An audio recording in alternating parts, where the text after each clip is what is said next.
What if the most powerful branch of government is the one you never vote for? What if 9 unelected individuals now decide what words mean, what rights exist, and what morality looks like? And what if that was never supposed to happen? Stay with me. Rock solid TV won't bend and we don't break. Rock solid TV never plays it safe. Building on the rock in these last days. Unfiltered truth, unshakable faith.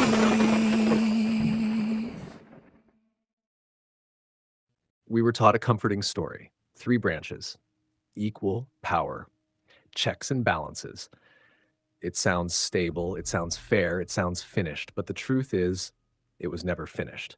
The Supreme Court was not designed to rule America. It was designed to serve beneath the Constitution. Somewhere along the way, that quietly flipped, and no one voted for it. Originally, the court was the weakest branch. No army, no purse, no enforcement power, just judgment. The founders feared kings, mobs, centralized authority. They did not trust human nature. So the judiciary was meant to settle disputes, interpret existing law, stay out of politics, not create rights, not redefine language, not guide culture, a referee, not a ruler. Here's the part civics books rush past. The Constitution never explicitly grants the Supreme Court the power to strike down laws. Let that sink in. The most powerful authority the court has today was not clearly written into the document. It emerged quietly, not by vote, not by amendment, but by assertion. Once asserted, it was accepted. Once accepted, it became precedent. Once precedent, it became untouchable. Power grows fastest when it looks boring.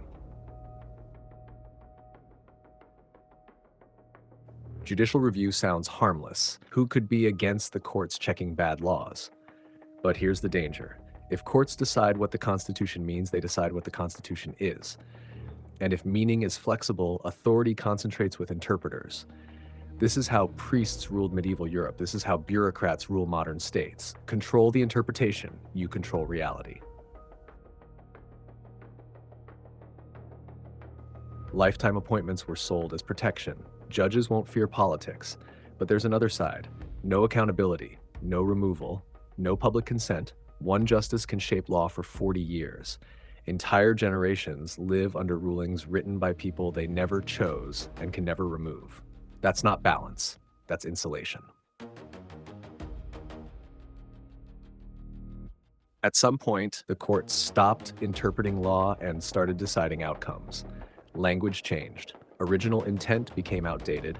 Living constitution took its place, which means words don't mean what they meant. They mean what judges say they mean now.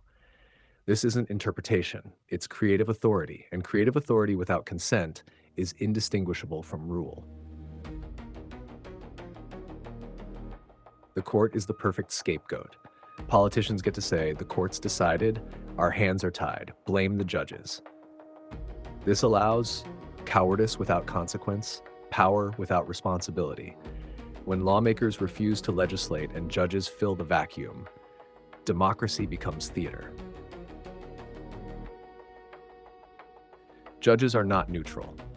They bring worldviews, philosophies, moral frameworks. Calling them neutral is a psychological trick. If judges were neutral, appointments wouldn't matter. But everyone knows they do, because interpretation is power. Here's where things turn dark.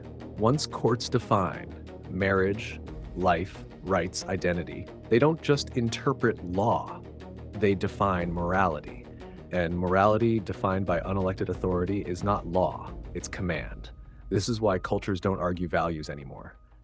They litigate them.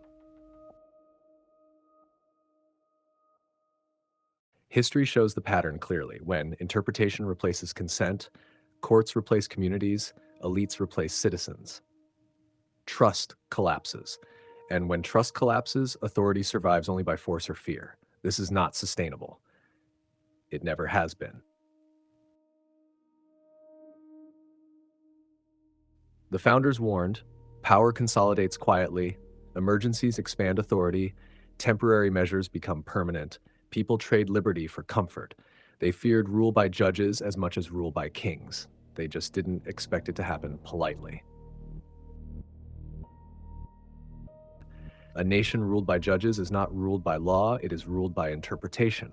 And interpretation answers only to power. When courts become final moral authority, self-government is already dead. It just hasn't been buried yet.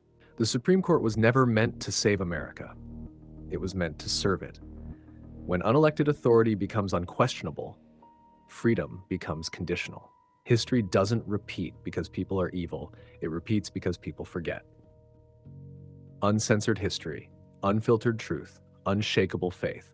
This is Rock Solid TV. Stay awake, stay uncomfortable, and stay rock solid.